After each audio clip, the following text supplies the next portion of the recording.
kung totoo man na may kasalanang ikamamatay, dapat yung mga ganon, tinitiwalag yon sa tunay na iglesia.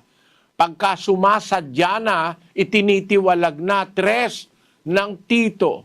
Pakibasa kapatid na Daniel ang versikulo 10. Ang taong may maling pananampalataya, pagkatapos ng una at ikalawang pagsaway ay itakwil mo. Tapos ng una, 2 saway, 3 na, takwil mo na.